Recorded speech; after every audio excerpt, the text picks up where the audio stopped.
The 20th century was ridden with extreme atrocities that can be classified as genocides. After centuries of uncontested European imperialism, the self-proclaimed racial superiority of Nazi Germany culminated into the Holocaust, with a total of 17 million victims. Imperial Japan invaded and colonized its Asian Pacific neighbors, committing gruesome atrocities. In 1965, political tensions in Indonesia led to the death of up to 1 million people that were identified as communists. In the 1970s, up to 3 million, or 33% of the population of Cambodia, perished at the hands of their own countrymen when the communist Khmer Rouge declared their rule. In 1994, hate in Rwanda for the social minority of the Tutsi led to the death of 1 million Rwandans. From a historical perspective, these extreme examples are very recent. A decline of such extreme events in the past decades suggests that we humans have learned from our actions. But have we really? To understand how tensions between large groups of people develop, we not only have to look at the conditions of the societies around them, but dig into the psychological aspect of what makes people as a collective capable of hate to the extent of organized violence. In her popular book, Making Evil: The Science Behind Humanity's Dark Side, the German-Canadian psychologist Julia Shaw describes 3 steps through which dangerous ideologies trigger aggressive collective behavior. It all starts with so-called de-individuation, or the loss of self-awareness in a group. First introduced by Gustave Le Bon, who specialized in crowd psychology, this concept describes that in a large enough group, individual personalities become dominated by the collective mindset of the crowd, and will start to identify as an anonymous part of that group. This in turn will decrease their feelings of personal responsibility and lead to more unrestrained, possibly aggressive and antisocial behavior. When ideologies center around opposing a certain group for whatever reason, what often happens is that members of that target group become dehumanized. Just like with their own loss of individual identity in a collective, people will reduce their targets on few aspects or a single aspect that identifies them as part of the enemy group. Fellow humans with complex personalities turn into fractions of their identity. As part of the ideology, members are not interested in viewing people in their full spectrum. They only need to know enough to identify and be able to categorize them as part of the enemy group. This is how complex individuals that we know absolutely nothing about get branded as the Muslim, the refugee, the immigrant, rendering it unnecessary to get to know them any further. Once this has happened, the brain will react with increased heart rate and blood pressure when a person identified as an enemy is nearby, or even just heard of. Seeing them on the news, reading about them, hearing a story. Because the body expects that harm will come from that individual, it goes into survival mode. The combination of loss of personal responsibility, unrestrained aggression and dehumanization is precisely the mix that can ultimately lead to the catastrophic events described in the introduction. In the 21st century, the danger of such an event happening again by no means has decreased substantially.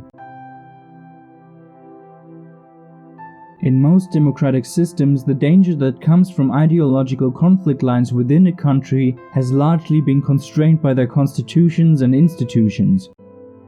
Rich versus poor, religious versus atheists, right versus left, these are political conflicts that governments are largely aware of. But one danger is lurking in the dark corners of many people's mindsets. Not only but especially in North American and European countries. It is the ever-present feeling of being superior. But based on what?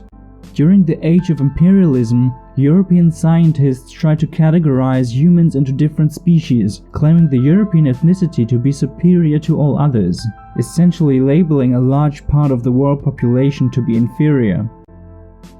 This, of course, supported the legitimacy of European imperial ambitions, forcing non-European countries into submission. After World War II was over and the aftermath of the Holocaust became clear to the world, asserting superiority based on race became frowned upon. Continuous scientific research disproved the theories of racialism, and many countries have worked hard to eliminate racism from their populations. However, to say that the fight against racism has led to egalitarian harmony between Europeans, North Americans and the rest of the world would be an overstatement.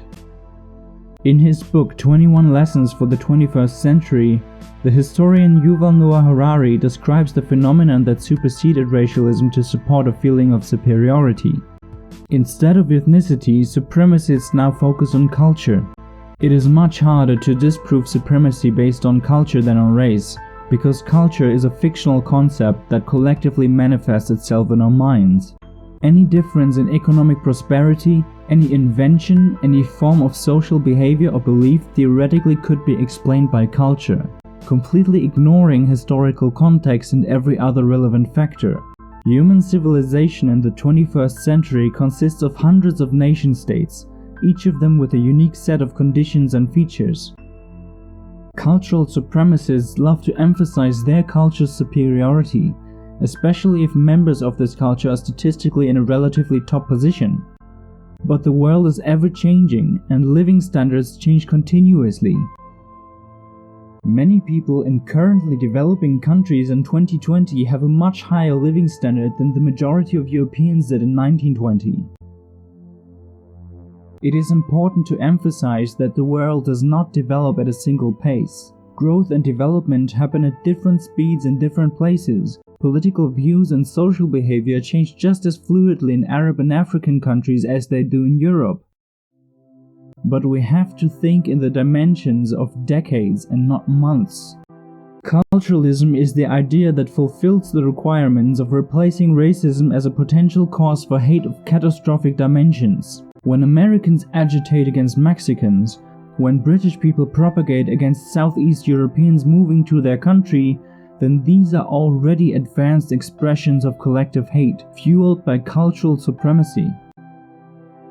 De-individualized by forming political groups, typically in the right-wing spectrum, dehumanizing and flagging the other people based on their cultural identity, and the consequential materialization of verbal and physical aggression. If we're not careful, then the reduction of other people on their cultural identification could cost us the achievements of peace and trade we have made since the end of the Second World War. Organized hate against the Jewish population, a religion, a culture once culminated in what we now call the Holocaust.